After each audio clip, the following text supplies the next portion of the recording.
Dear listeners, I welcome you to my channel.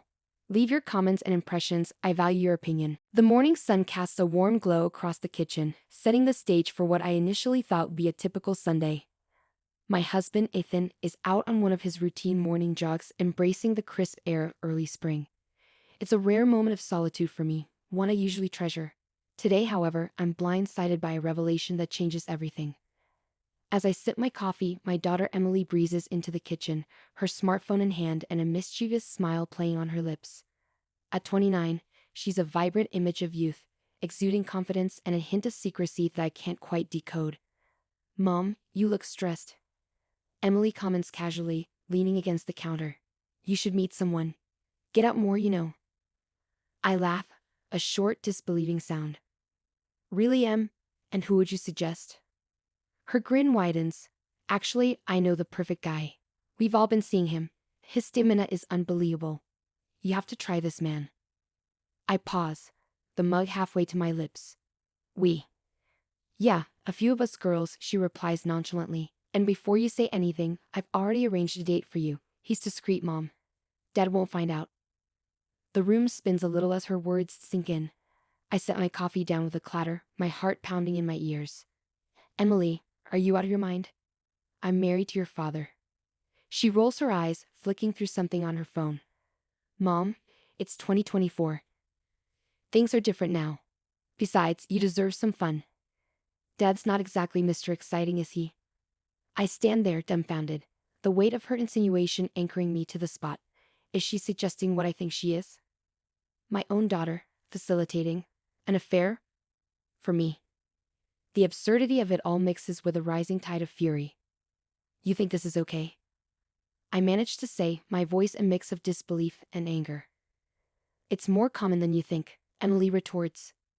"Why do you think I'm always so relaxed?" That's when the pieces start to fall horribly into place.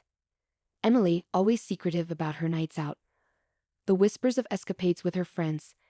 Their too knowing glances, had they all embraced this lifestyle. "Your father can never know about this." I whisper, more to myself than to her. "Exactly." Emily looks almost relieved that I'm considering it. "He won't, I promise." Her phone buzzes, and she glances at it, then smiles at me. "He's free tonight, I've set everything up." I shake my head, the initial shock morphing into a cold resolve. "No, Emily. This is wrong. We're not discussing this further." Emily sighs, as if I'm a child refusing a sensible solution. "Think about it, Mom. Just think about it. It could change your life." She leaves the room, her footsteps echoing down the hall, leaving me alone with my swirling thoughts. My daughter, my own flesh and blood, has crossed a line so boldly, so carelessly, it shatters whatever naive trust I clung to. As the door slams shut, the house settles into an eerie silence, a stark contrast to the turmoil inside me. I know one thing for certain. I can't let this go. There will be consequences, and they will be of my own making. The fury that grips me is unfamiliar, but it sharpens my resolve. This isn't just about infidelity or a bizarre offer for my daughter. It's about betrayal. About the fabric of our family being torn apart by reckless desires. My revenge, I decide, will match the scale of this betrayal. It will be precise, it will be devastating, and above all, it will be cruel. My mind races as I decide on my next move, feeling the walls of my once serene home close in around me. Ethan, oblivious to the storm brewing, returns from his jog, his face flushed with the vigor of exercise. I watch him from the window, noting how distant I've felt from him these past months, maybe even years. But today, my heart aches more for him, for us. How could Emily propose such a scandal with such casual cruelty? "Morning, love." Ethan calls out cheerily as he enters the kitchen. He kisses my cheek, damp from his morning exertion. "You look worried. Everything all right?" I force a smile, not ready to shatter our morning routine with the weight of our daughter's betrayal. "Just one of those days, I guess," I reply, turning back to the coffee pot. As he showers, I dial my sister Claire's number. She answers on the third ring, her voice a soothing balm. "Hey sis, what's up?" "Clara, I need to see you. It's urgent," I say, skipping pleasantries. "Everything okay?" Concern laces her tone. "Not really. Can you meet me at the Old Oak Cafe in an hour?" I'll be there. I slip out of the house with a vague excuse about running errands, my heart pounding as I drive. At the cafe, Clara is already waiting, her expression anxious. What's going on? She asks without preamble as I sit. I take a deep breath, the words tumbling out. Emily, she's involved in something. She suggested I have an affair. Clara said it would be fun, but she arranged everything. Clara's eyes widen, her coffee cup paused midair. What? Laura, that's insane.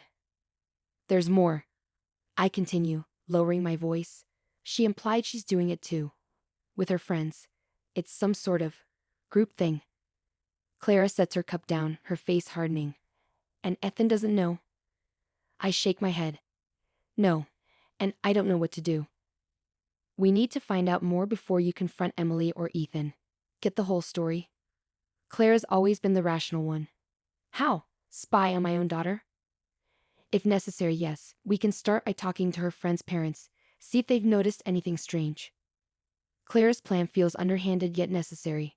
As we plot, my phone buzzes. A message from Emily, a picture of her and her friends at a nightclub, all smiles and carefree. That's them, I whisper, showing Clara. She peers at the photo, then nods slowly. I know 2 of them. I'll start there. We part with a plan, my heart heavy but my resolve firm. I return home to find Ethan setting the table for dinner, his usual routine unmarred by the secrets that now pulse through my veins. Everything okay with your errands? He asks, a simple question loaded with irony if only he knew. Got everything sorted, I reply, the lie bitter on my tongue. That night, as Ethan sleeps beside me, his breathing steady and unsuspecting, I lie awake, staring at the ceiling. My mind replays every interaction with Emily, every secretive smile she thought I didn't see. The deception cuts deep, but my resolve to protect my family at any cost cuts deeper. As dawn creeps through the curtains, I make my decision. Whatever it takes, I will unearth the full extent of Emily's escapades, and then I will strike back. Not just as a betrayed wife and mother, but as a woman scorned, guarding her family like a lioness. The storm is just beginning. The morning light is barely cresting the horizon when I'm already out the door, my mind set on uncovering the truth. Clara had given me the names and some background on Emily's friends I recognized from the photo. Armed with this, I drive towards the heart of town, where the first of these parents' lives. Diane Miller's house is a quaint cottage on the outskirts, surrounded by a well-tended garden that belies the turmoil I feel inside. I've met Diane in passing at community events. Our daughters went to the same high school. Now, I'm about to ask if she knows her daughter is possibly part of a group that my Emily is involved in. I knock, heart thumping, rehearsing my lines. The door swings open, and Diane, a tall woman with an easy smile, greets me. Laura, what a surprise. Come in, come in. As we sit in her cozy living room, I cut straight to the chase. Diane, I'm here because I'm worried about our daughters. There's something going on. Her expression shifts from welcoming to wary. What do you mean? Emily suggested something outlandish to me, and I think her friends are involved too, including your Claire. Diane stiffens. What exactly did she suggest? That I join them in seeing a man.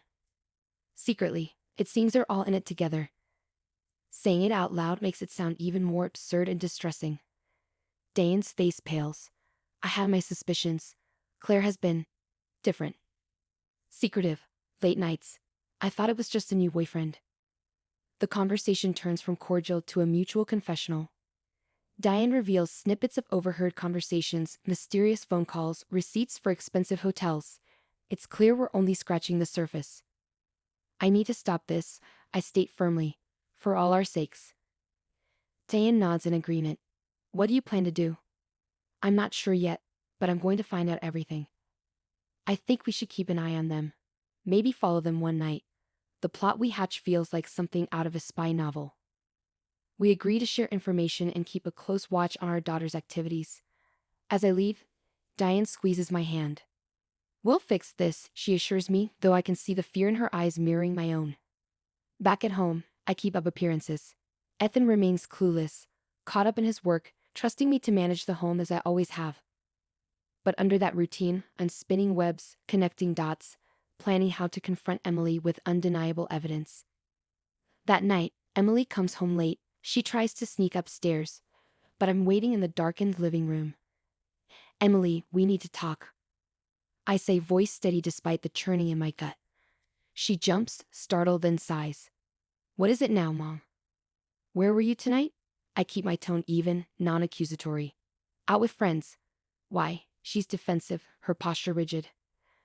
This has to stop, Emily. I know about the man. The arrangements. Her face hardens. You don't understand, Mom. We're just having fun. Fun. My voice cracks. It's dangerous, irresponsible. What if your father finds out? He won't. She's adamant, her eyes blazing. We're careful. You're blowing this way out of proportion. Am I? Or are you just too caught up to see the damage you're doing? She storms off, leaving me with a heavy silence. I know then that gentle confrontations won't change her course. It's going to take something drastic to bring my daughter back from this brink she's dancing on. As I head to bed, the weight of my next steps presses down on me. The deceit runs deeper and the stakes are higher than I ever imagined. But I'm resolved to protect my family, no matter what secrets I must uncover or alliances I must form.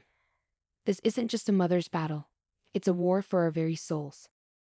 For days, I follow Emily's moves like a shadow. Each secretive phone call and late-night return chips away at my resolve, but fuels my determination. Clara and Diane have been instrumental, feeding me bits of information that form a clearer picture, though the complete image remains elusive. Tonight, however, promises answers.